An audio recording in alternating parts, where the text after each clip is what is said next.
अस्सलाम वालेकुम, welcome in foodie wellness kitchen. आज की जो रेसिपी है वो है जैपनीज़ टिंडा या टिंडा। बहुत ही हेल्दी और यम्मी रेसिपी बनेगी।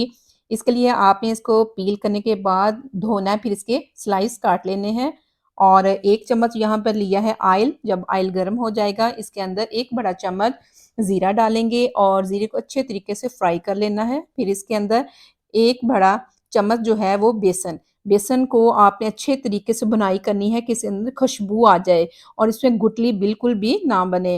फिर ऐड किया है इसके अंदर 2 बड़े प्याज़ चॉप करके वो इसमें शामिल कर दिए, अच्छे तरीके से भुनाई की। फिर इसके अंदर टमाटर और अदरक लहसुन का पेस्ट शामिल करके तो इसको 1 से 2 मिनट तक भुनाई करनी है कि इसका पानी खुश्क हो जाए।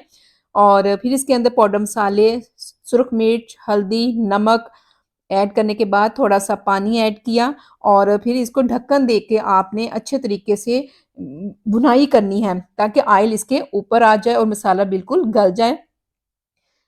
फिर इसके अंदर शामिल करेंगे 2 बड़े चम्मच दही को आपने अच्छे तरीके से फेंटना है और भूनने के बाद जब इसका पानी ड्राई हो जाए इसके अंदर शामिल करेंगे टिंडे।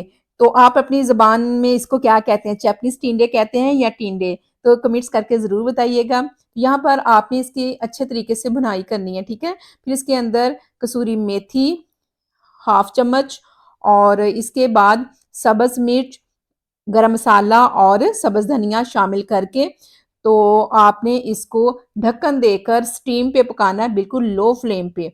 पानी का इस्तेमाल बिल्कुल भी नहीं करना, ठीक है? तो बहुत मज़े की जिसको नहीं भी पसंद ये देखिए इस तरीके से पकाएँगे तो सबको ये सब्ज़ी पसंद आएगी। मैं अब आपको डिश आउट करके दिखाती हूँ। माशाअल्लाह, अल्हम्दुलिल्लाह। ये देखें जी ज़बरदस्त सी हमारी टिंडा की रेसिपी बिल्कुल तैयार है। आप इसको व्हाइट चावल चपाती के साथ खाएँ, बहुत मज़े की बनती है और इसकी ग्रेवी जो बनती है ना वो तो कमाल, हर बाइट में मज़ा आता है। आई होप आपको ये मेरी रेसिपी अच्छी लगी होगी। आप अपने फ्रेंड, दोस्तों, फैमिली सबके साथ शेयर करना है ताकि अच्छी चीज़ सबके साथ शेयर की जाए, सदका जारिया समझकर। Thank you for watching. अल्लाह हाफ़िज़। Don't forget the